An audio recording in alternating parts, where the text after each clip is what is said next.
Hey friends, let's chat about how to prepare for Pentecost. I have a special invitation for you at the end of this video, so make sure you stay tuned until the end. Once upon a time, there was a peasant who belonged to a vast kingdom, and he made his living by raising cows, chickens, and pigs. But one day the rain stopped, his crops were scorched, and all his livestock died. And he said to himself, "My cows have croaked, my chickens have died, my pigs have gone way of bacon.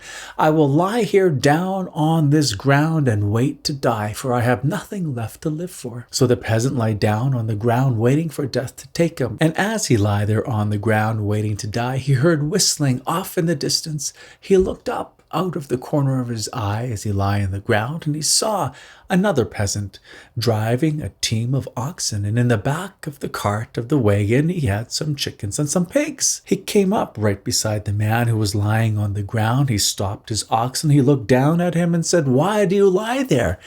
And the peasant says, "My cows have croaked, my chickens have died, my pigs have gone way of bacon. I have nothing to live for. I lay here on the ground waiting for death to take me." The peasant who was driving the cart said, "Well, my cows had died, my chickens had croaked, my pigs had gone way of bacon too.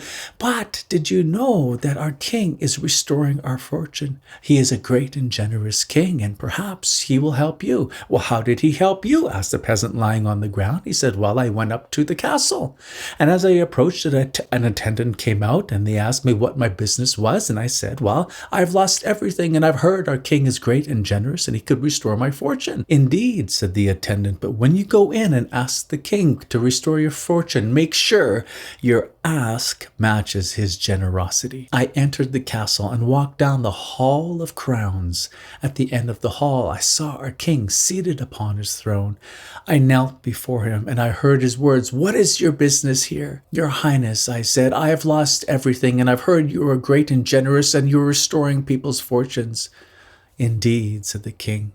"What do you ask for?" The peasant said, "My cows have croaked, my chickens have died, my pigs have gone way of bacon.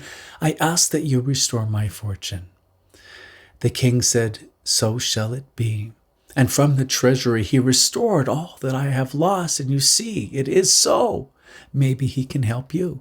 And with that story, the peasant on the cart continued his way, leaving the other one on the ground. The one on the ground thought to himself, "Perhaps the king can help me too." He got up and he made his way up to the castle, and as he got closer to the castle, the attendant came out to see him. "What is your business here?" said the attendant. "I'm here to see the king," the peasant replied. "I've heard that he's great and generous. I've lost all that I have. My cows have croaked, my chickens have died, my pigs have gone way of bacon. Perhaps the king can restore my fortune." "Indeed," said the attendant, "he's a great and generous king. But before you go in, remember, make sure your ask matches his generosity." So the peasant went into the castle and walked down the hall of crowns, and at the end of the hall sat the king. The peasant knelt down before the king. The king said, "What is your business here?" He says, "My cows have croaked, my chickens have died, my pigs have gone way of bacon. I've heard you are a great and generous king, and that you can restore everything that I've lost." "Indeed," said the king. "What do you ask for?" And as the peasant was about to ask for his fortune to be restored, he remembered the attendant's words, "Make sure your ask matches the generosity of the king." And the peasant looked up at the king and said, I ask for your kingdom." "And so shall it be," said the king.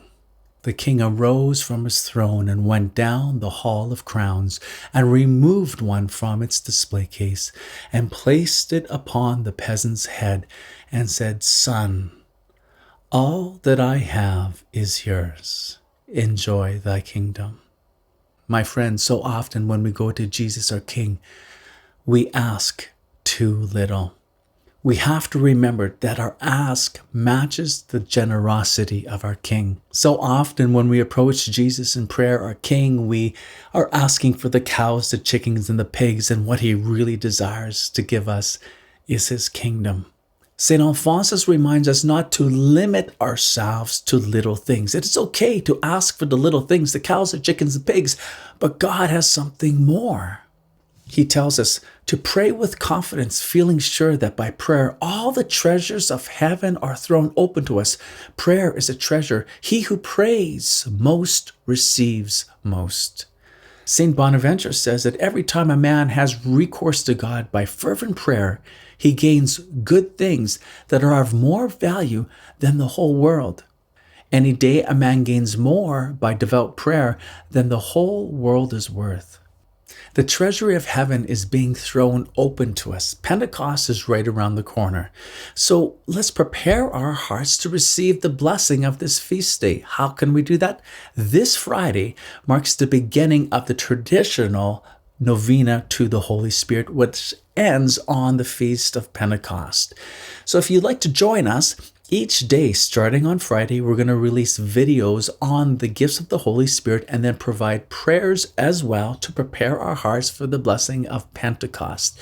If you like these videos in your inbox by email, just click the link in the description or in the card right up there.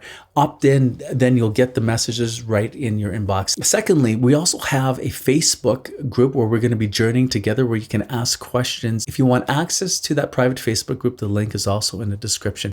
Last year we did this, Janelle and I did this, and it was such a blessing to do with you, and we're going to continue that. So on Friday, you're not going to see just me, you're going to see the better half of me, which is Janelle, and many of you know my wife. And hey, share this video with as many people as you can if you think they're going to be blessed by this journey. I know last year was a great blessing for Janelle and I to do this together. So we will see you on Friday. God bless you.